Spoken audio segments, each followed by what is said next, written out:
Hello everybody and welcome to this patch rundown. My name is Benvarmeren and I'm, as you can see on your screen, and I'm here to take you through the patch notes for patch 6.15 as you can see on your screen. So let's just jump into it. The first champion is going to be Braum, and his passive has been going down at early levels and his Q damage has also been decreased. So now in the early levels his passive is going to be less effective, so is his Q, and this means that he won't be as strong as its support in the laning phase, and therefore he won't be as punishing as he could be because he doesn't have that much damage anymore. Of course, it's only 10 damage that it has been going down, Winter Spite, and his passive isn't exactly that nerfed, so I don't feel like it's going to be taken out of the meta, but it's still a little nerfed. But alongside someone like Jen Caitlyn, his Q is not what matters. It is his concussive blows, his passive, his ability to stun and lock people down that matters. So just going to lower his laning pressure, if we can call it that way. His ability to have a way of being very strong in the laning phase. So the next champion is Corki, and his passive cooldown has been lowered. So that just means that he will be able to get the package more frequently, and I like this change because we haven't seen a lot of Corki. I don't think it's enough to bring him back into the meta, but it's definitely something that will allow him to make more plays if he gets picked, something that will definitely help him a lot. However, the next champion is someone I think might mean a bit more, because that is Hecarim, and his attack damage and Q damage has been lowered. And if we take a look at the Q damage, it's not exactly that much. It's only 10 damage per level, so it's not exactly something that's going to be game breaking. Neither is his attack damage that has gone down, but for his sustained tank, as they ride, he has too much damage in the early game. He can't get too strong. He can really snowball so hard with just a few items, and you normally don't see him build a jungle item either. He normally just rushes a Trinity Force, so that is just because he has so much damage in his kit, and you want to shut that down. So taking away a bit of his damage in the early game is a way to help people survive against his damage, and will make sure that snowballing won't be as easy as it is right now with Hecarim, or at least before the patch got live.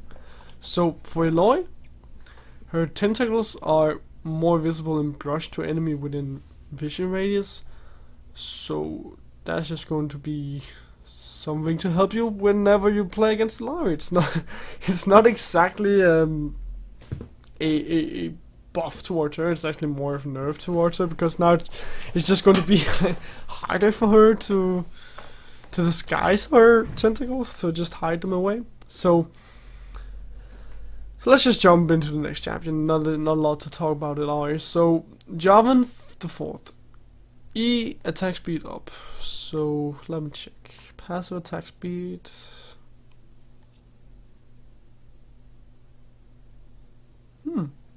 So that definitely is going to help him with the buffs. It's going to help him a lot with his early clears. I really like this because we haven't seen a lot of Jarvan. He has been running out of the meta. And if we take a look at what Riot are doing, I suggest, if you haven't seen it, you all go and look at what Riot wants to do with turrets, how they want to change them. I suggest you all go to do that, because it was supposed to go live in this patch, but it hasn't gone live. But if you haven't checked it, go check it out. So basically, at this point, they want the turrets to be weaker. With Jarvan now getting that attack speed buff, they want to make early game lane swaps, they want to have a trade-off for it. So basically, at this point, I really like this because it helps you with fast pushing turrets in the early game, which is what Wyatt wants to be doing with the bottom tower. And of course with his early clears, it's also very good. So I think he has been getting a lot of buffs also. So I hope we get to see Jarvan come back into the meta. We haven't seen him a lot lately, and he is a champion I really like. I think he is so strong if played correctly. So I really hope he comes back into the meta. But with him just getting this buff, and of course he got his W buffed if your practice goes well, I don't think he is going to come back, because yes, he can be strong, but there are just champions that does whatever he does better. Lee Sin does better what he does.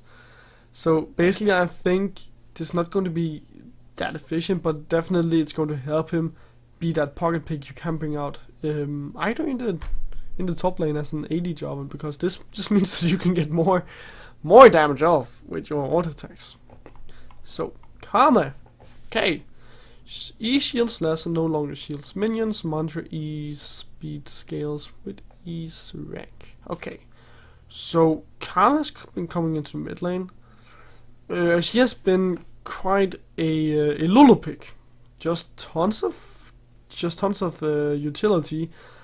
Helping your team survive, all of that is basically what Lulu can't do anymore in the mid lane. So with them taking away her Inspire, well, not taking away, but nerfing it a bit, I think that's fine. It's only 10, yes, but it is a fine tuning while not totally removing Karma from the meta. This is going to be not shutting her down, but actually lowering her pick a bit, I feel like, because you can still play her. Yes, she still has tons of damage from her Mantra Q, and just basically whenever you hit someone with Q, Mantra Q still does a lot of damage. But this just means that she won't be as an effective mid lane utility mage anymore. Especially a Mantra E in the team fight was something you really looked out for, because that was a lot of movement speed. And you intended to build her towards that shield, because you normally build on the fiends into what is the item called? Into Ardent Sensor. So basically you just looked at utilizing the shield so well, and yes, you can still do it.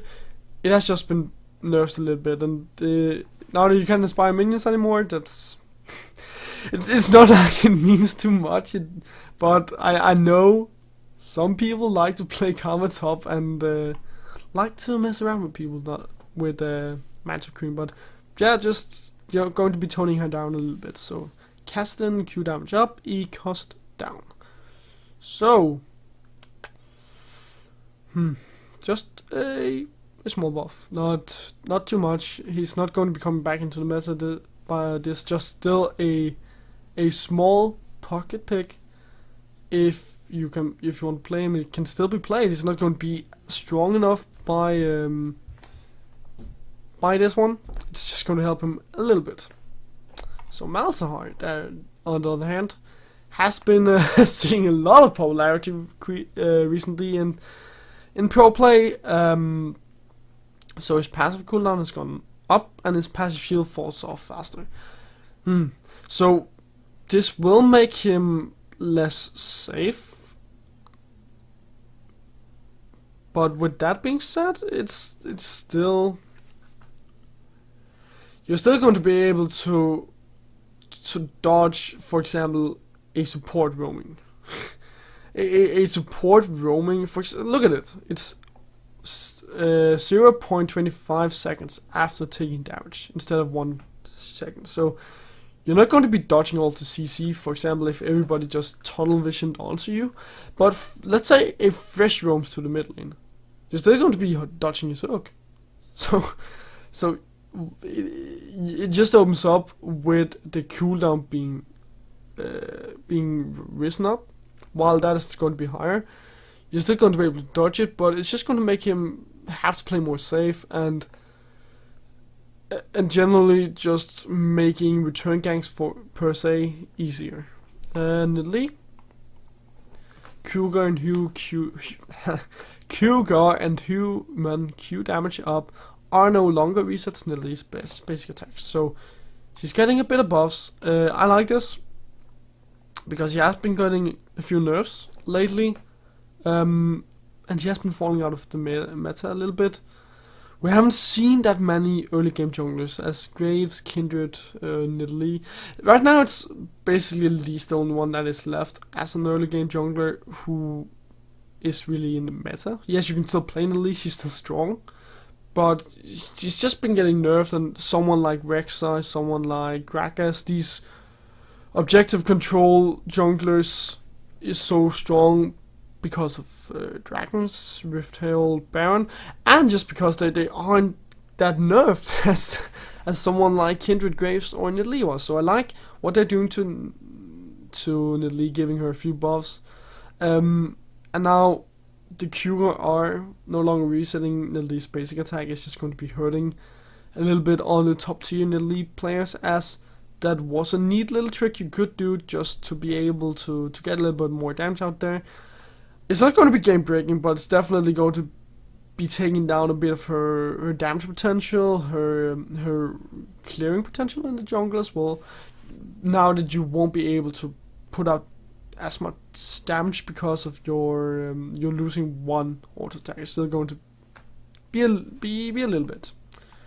So Renekton, damage per second up at early levels gives very on cast. Oh yes, I love Renekton. And this really fits in so well again with Riot's plan about getting more early game aggression. Again, look at towers. They want to force some early game aggression. They want to be able to make more proactive plays in the early game. So Renekton getting back into there, being this bruiser in the top lane, definitely a way to do so. And Dominus, it's still the same in the late game.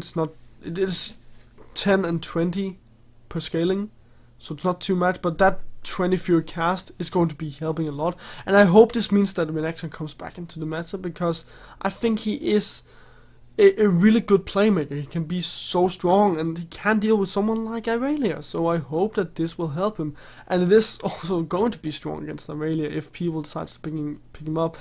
And it's only the Dominus, yes, but that is one of his main abilities, so I think that this will definitely help Renekton a lot. Shen's health regen going down, yes, you need to do so, because Shen is, in my opinion, one of the strongest top laners right now, if not the strongest, just because of teleports being nerfed, and him having his stand united is so strong because it's faster than the teleports, and it's up more frequent. It's basically just a better teleport, so I think that giving him lowering his base health regen, while it's not game breaking, it's definitely a step in the right direction to shut him down a little bit, because now he's not going to be as easy to stay in lane with. He's going to be having to go back a bit more.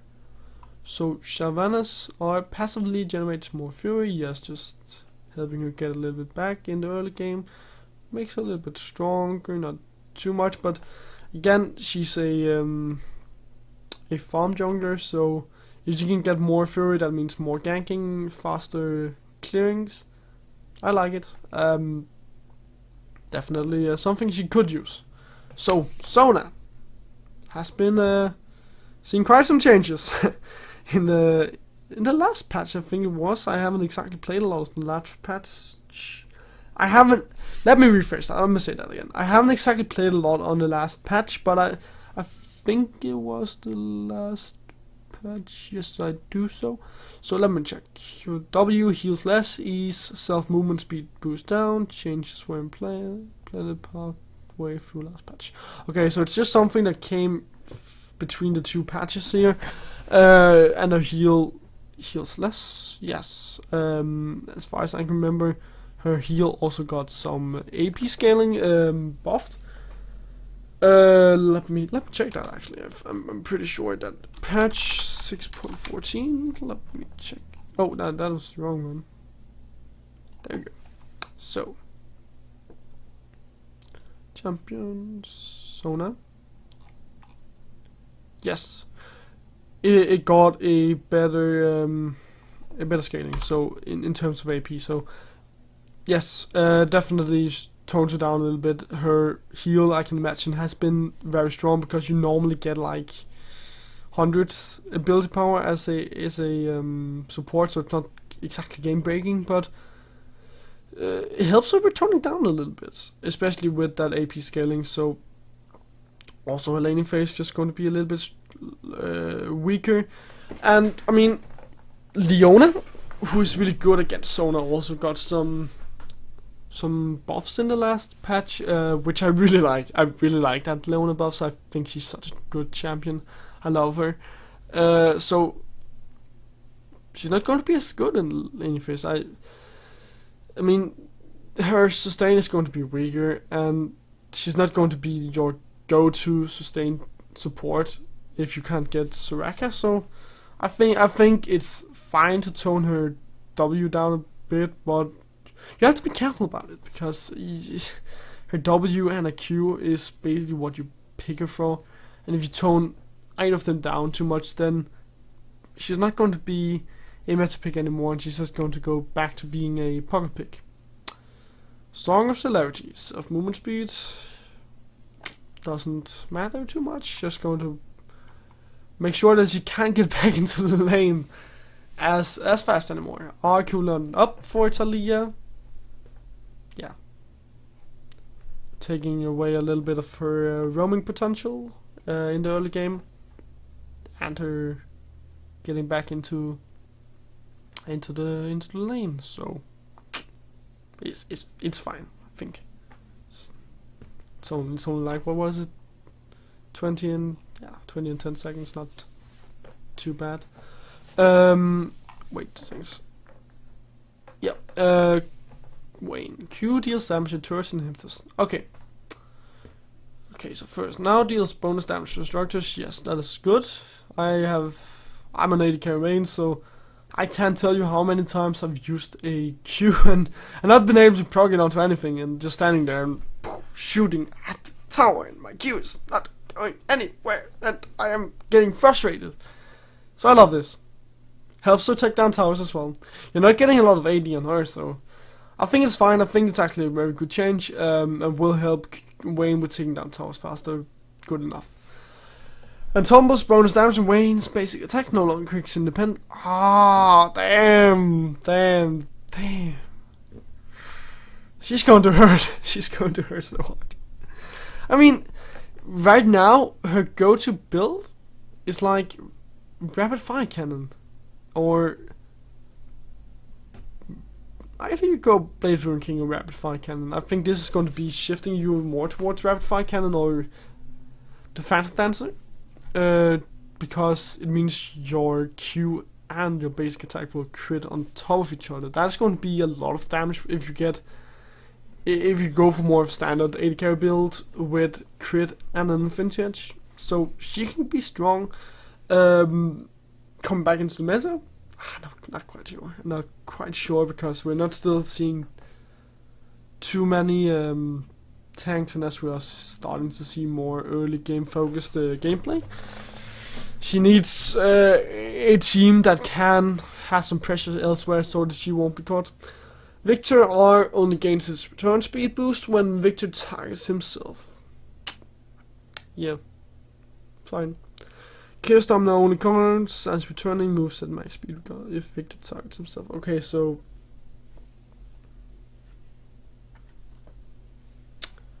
yeah, I don't have too much to say about that. Just a little bit of fixing there. Vladimir, movement speed down, W cooldown up. So his movement speed go down. That means that he won't be able to chase as efficient, and will be more reliant on Ghost. He's going to be having a harder time getting in and using his Q or his E as well. So think this will. I actually think this will help quite a lot with toning him down. Basically, you as a Vladimir, you are reliant on running towards the enemy team, and this will help the enemy team with getting away from you a little bit faster. So I think this is a fine change, and will help him a lot. And then Sanguine Pool having its cooldown going up by 2 seconds at all ranks. Yes. Fine.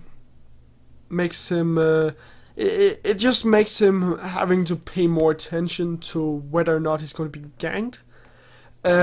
And he also has to play more safe. You can't just use it to clear waves. You can't just use it all the time. You have to be more careful with using it, and this is a good change as well in terms of making him more aware of the map as a Vladimir player. And I'm actually a bit split on whether or not it's a good change, because I'm not a big fan of Vladimir anymore. I think he has been getting too many changes and nerfs, and I don't think he's very strong anymore. So I think they might just be slapping the dead horse too much at this point, but they'll see that he might need some buffs soon enough. But that's just my opinion. So basically, I'm not a huge fan of Vladimir. Let's just put it that way. Elastic slingshots doesn't zoom off in weird directions. Good fix for Zac. Q damage and AP radio up for Cyber. 0.05 ability power radio and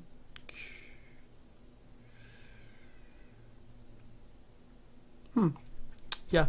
So she's going to be stronger in the laning phase. It's not like she's too obnoxious anymore, because when they first reworked her in patch 6.13, I think it was, she was very obnoxious to lane against and was so strong, and then they toned her down a bit. So now I think that I actually think this is a good trade-off. And when you're going for a Frost Queen's claim anyways, this is definitely a good way for you to get a bit of trade-off back, getting a bit of trade potential, especially with that AP. So I think it's fine. It's going to help her in the laning phase. So her laning phase alongside someone like Jhin, perhaps. Caitlyn. Anybody who just has a long range auto attack / burst. Yeah, so Jhin, Caitlyn, Ezreal, perhaps, if you want to go for more of a poke lane. But a good change nonetheless. Ardent Sensor, 15% shield, and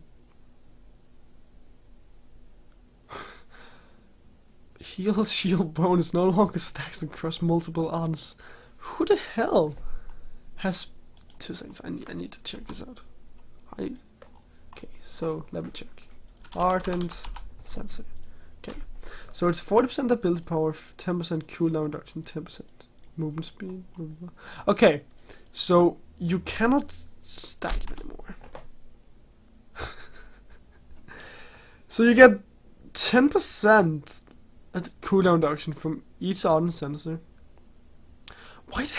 Who the hell's been stacking Ardent Sensors? Why? I can understand that you would get like a obnoxious amount of healing out of it, but why would you stack an Ardent Sensor?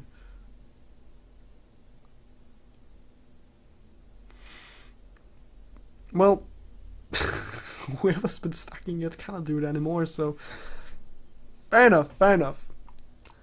And who the hell's been stacking the Chaos Crucibles as well? Yeah, fine enough. So our turrets. The first turret killed now gives bonus gold. Our turret local gold decreased.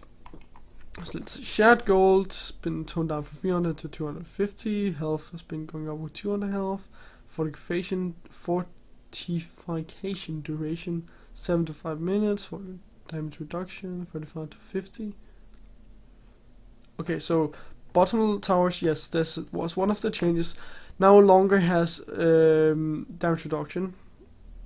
So that means that if you're going for a lane swap in the top lane, the opposite side can go to the bottom lane, and they now will have an advantage. They won't have that damage reduction of 50%, so they will be able to, one, take it down faster, and then they have two choices left. They can either go for it in the turret and try to fast push against the other team, or they can go for a dragon, another game dragon. But the problem is that if you're going for a lane swap, someone like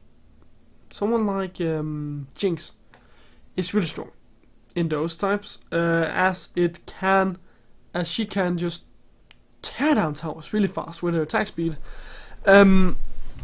So I could see her maybe come back as a contested pick, or maybe even Tristana could also come back. I mean, her and Jinx are so good at taking down towers, so either of them, if sent to the bottom lane, can take down towers really fast. And alongside that new first blood tower, so that is 25 gold per champion global gold, 275 gold split between the nearby champions. 25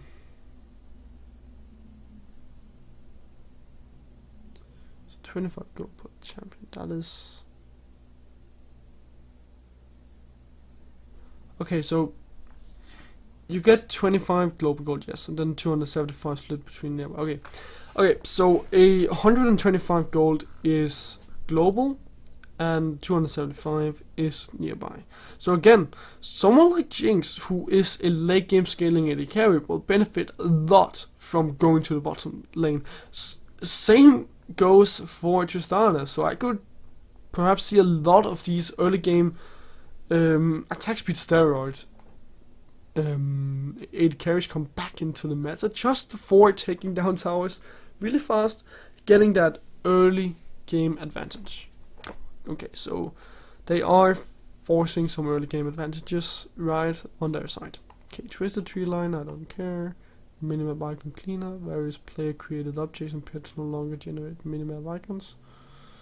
I've never noticed that, but that's good enough. Will help with not making it so weird and disorientating. We're testing a feature in some regions that shows how much lower and high lower Q times. Yes, I love that. Definitely will help a lot. So a lot of bug fixes as well, upcoming skins, and well, guys, I guess that is it for this patch rundown of patch 6.15. So, well, I hope you enjoyed. If you liked it, then you can leave a like, perhaps subscribe, and you can also find my Twitter links, or my Twitter link, my other social medias in the comments below. So until next time, have a good one.